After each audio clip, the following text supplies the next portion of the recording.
Dr. James Bogash, expert in health and longevity, and as a practicing chiropractor, this overview is obviously biased. Not only biased by what I see in practice, but biased by the research, which overwhelmingly supports the chiropractic management of most musculoskeletal conditions. And in this presentation, I'm going to look a little bit more heavily into workman's comp because the research is there. It's a much cleaner way to look at it.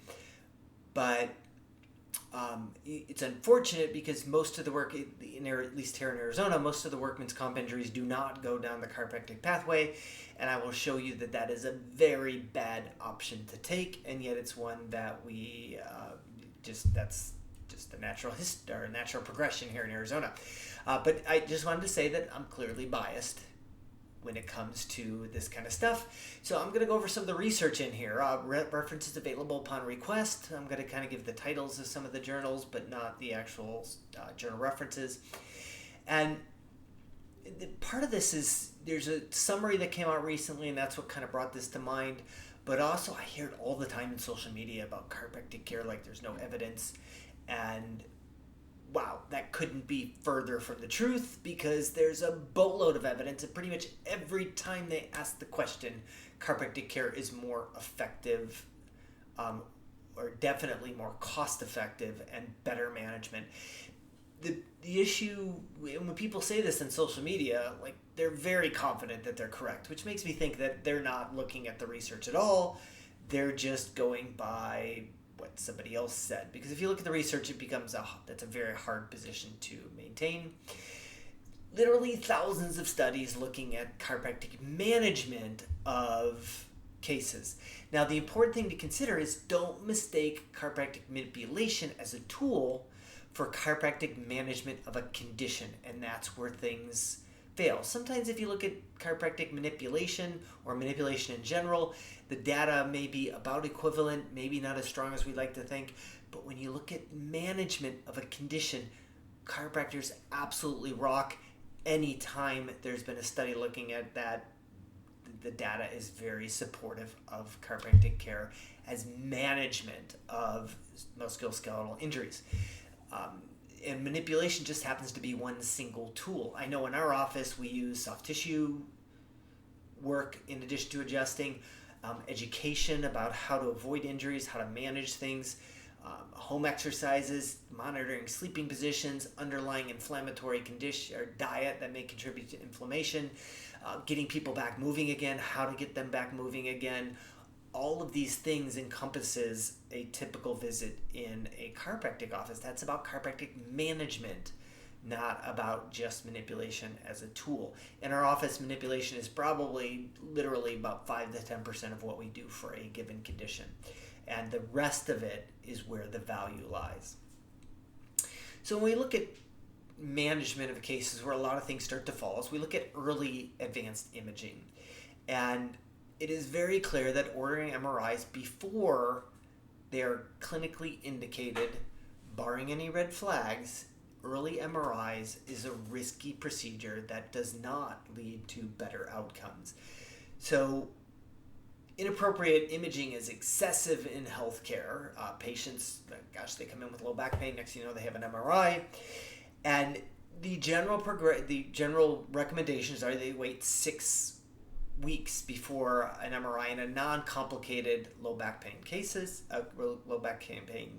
care. But it's no big deal, right? I mean, so we get an MRI, it's fine, we got some neat pictures, it's fine, except an early MRI leads to 12 times higher risk of having back surgery, a higher use of opioids, higher final pain scores, greater acute care costs. Like, there's nothing good about it. And so you're like, well, like that's odd because the MRI doesn't actually do anything, and sometimes people actually get irritated by an MRI from having to lie there for 45 minutes. In this scenario, it's almost always about the mind and how we react. We kind of see something on MRI, and most of the time the MRI it's just a picture. It doesn't even correlate with what somebody is experiencing. As an example, somebody will be coming in and they have pain down the right leg and an MRI shows a giant disc bulge on the left. Not at all correlated with their symptoms, but all of a sudden these people think that, hey, I'm broken and something needs to fix this. So that's how we end up with additional procedures, because people think we need to fix it in that realm versus like a just looking at the condition rather than what might be underneath it, because MRIs do not usually often correlate with what is actually going on and what the symptoms are. So keep that in mind. So then, who appropriately orders MRIs? Because chiropractors are on the list of people, like here in Arizona, we can order just about anything. So how do DCs perform when it comes to ordering imaging appropriately? This was a study on 1,830 injured workers in Washington State. It's a pretty big sample size. 20% received an early MRI. So that's before 6 weeks for uncomplicated back pain. That's a pretty big number, especially looking at what it leads to from the prior slide. If a surgeon was the initial point of care, which I don't know why you'd see a surgeon, even though you see it all the time on social media, people are like, I need a good orthopedic surgeon for my back or my leg or my hip or knee, and yet that's not the appropriate pathway. But if a surgeon was the first initial visit, it was 78% higher likelihood of ordering an MRI compared to primary care doc. If a chiro was the first one saw, it was a 47% lower chance of an early MRI compared to primary care. So primary care at the baseline is already ordering too much. Seeing a surgeon, it skyrockets. So look at the difference between the chiropractic as the first portal of entry versus surgeon. It's huge for ordering an early MRI, which does not generally improve outcomes.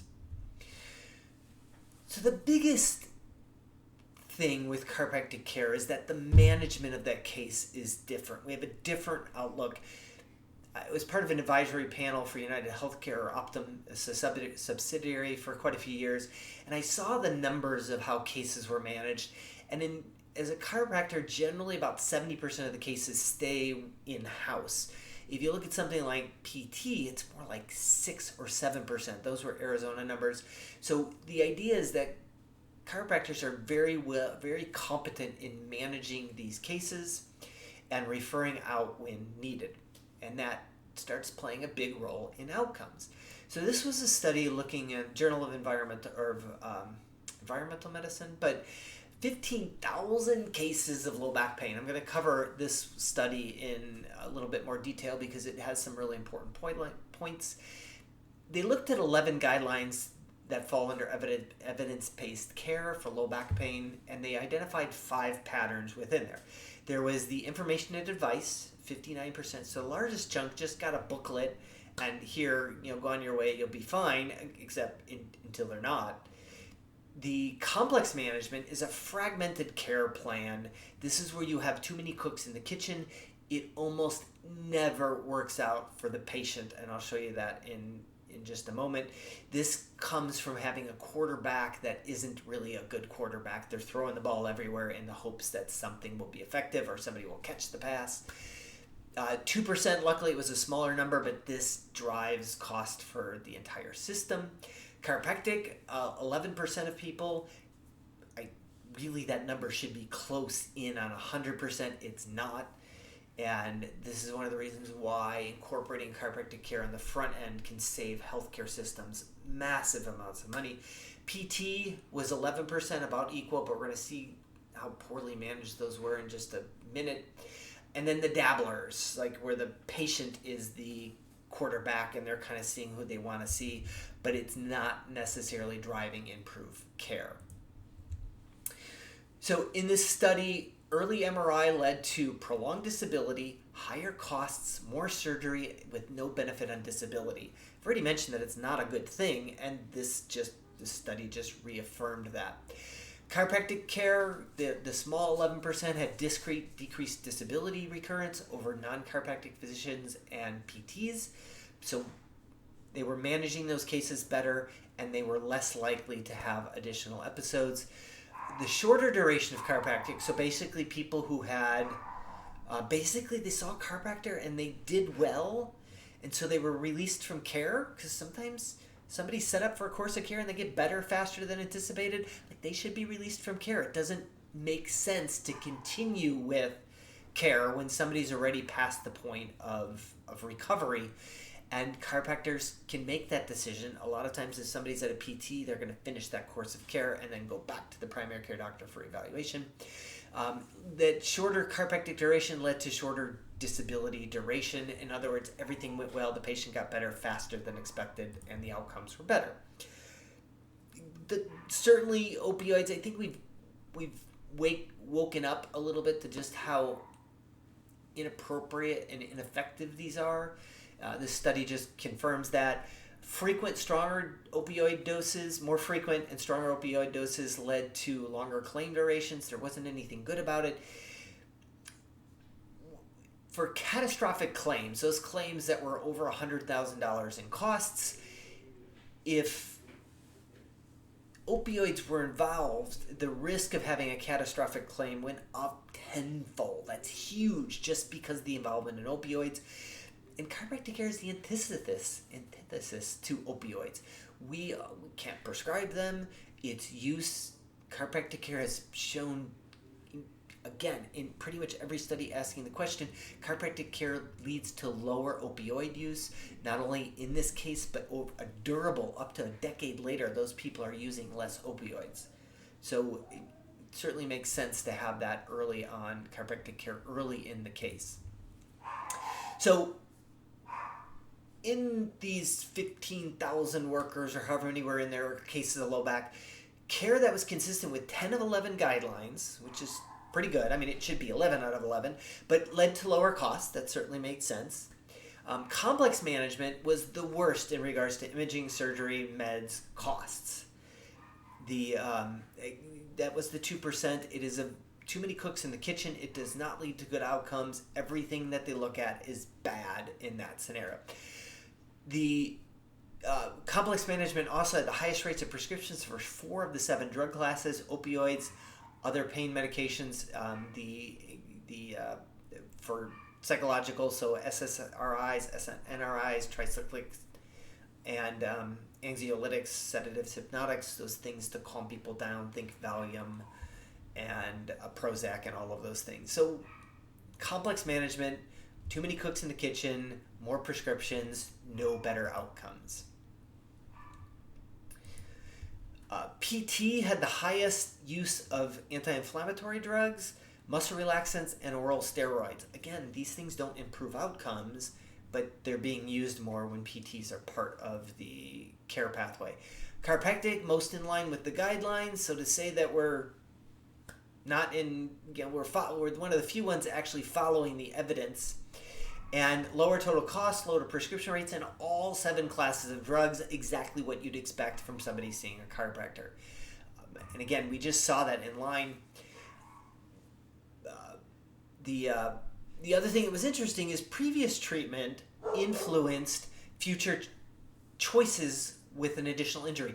So if somebody was in that 11% that saw a chiropractor first, the next visit was, or the next episode, if they got injured again, was probably going to be a chiropractor with all those benefits that we saw in following the guidelines. If it was the other 89%, they were more likely to see something else that was not as effective, not as cost effective, and all those bad things. So it's like once you start down the wrong spiral, that next time it's just going to follow that same pathway. So then looking in general outside of the workman's comp, this was still in the workman's comp world, Journal of Occupational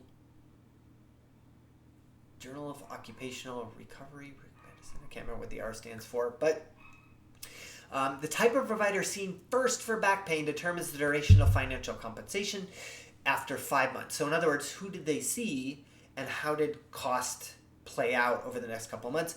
Chiro experienced the shortest duration of compensation. These injured workers were getting better faster with less costs. PT was the longest. That should certainly raise some red flags, especially considering here in Arizona, PT see almost all of the workman's comp cases that happen.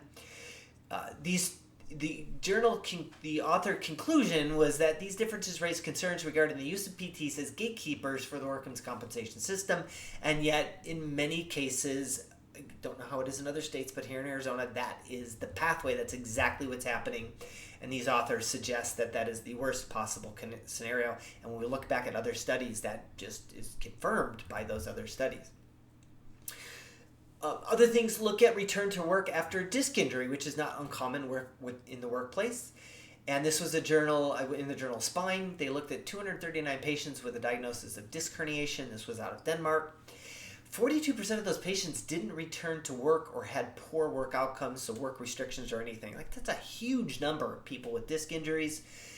This was worse with spinal surgery. So if somebody had a disc injury, ended up with spinal surgery, the outcomes were going to be worse than if they didn't have surgery and had conservative care. Not part of this study, this was out of British Medical Journal Open, they found that if chiropractic care was, so if somebody saw a chiropractor for a disc injury, they were 30% lower risk of having a discectomy, so one of the basic surgeries done for that. You put those two together, and it certainly makes sense that chiropractic care should be the first point of entry. So this is the one came out within the past couple years, a Journal of Healthcare Research, and it was a national survey of 8 million adults looking at their behaviors with musculoskeletal injuries. 96% of people who saw a chiropractor say it was helpful. Like, that's a huge chunk. 56% less likely to use meds, 20% less likely to use over-the-counter meds. I know that we have conversations all the time about patients taking sleep hypnotics like Tylenol PM, and even over-the-counter analgesics like ibuprofen and Tylenol. Those are not good in almost all scenarios. 65% less likely to have surgery, 50% less likely to use PT. Those are really fantastic numbers. Looking at 8 million adults, this isn't a small sample size. And I will tell you that the data from United Healthcare is very much in line with this as well, looking at billions. If not, it could have been millions, I'm not sure. It's been a while since I looked at the studies that United Healthcare put out. But it was when chiropractic care was the first portal of entry, the cost savings was in the billions for United Healthcare over the course of 3 years. Like, that's a significant cost savings. The problem in here was that only 20% of these people surveyed got their recommendation from their medical practitioner. There's still a disconnect in there, and with the workman's comp system, it's even more broken than that. And yet the data strongly suggests that we should be playing a role in that sooner rather than later. So in summary, clearly I'm biased. I said that on the front end. The research on chiropractic management of musculoskeletal conditions is very strong, just period. It always frustrates me when I hear people say that it's all voodoo is a typical word. And yet, you look at chiropractic management of different conditions, and it just shines in the medical literature. And then, to keep in mind that this data encompasses DCs from different treatment styles. So people who, in any profession, we have people that are really good at handling things and other people that are not. And so this encompasses the average of chiropractors, I have a bias. We do a lot of soft tissue work in addition to adjusting. I find that patients get better faster and stay better longer. So when you start looking at of all of this, and even those averages are fantastic within the system, it just, still amazes me that chiropractic care, despite all the evidence, is still not thought of, and especially in the workman's comp system, that they are brought in later, and the later care is brought in, the more expensive it's going to be. So, as always, I'll post a link to these particular studies in the description. Make sure you like this video, share it with somebody who thinks needs the information, or your HR department, and subscribe to the channel.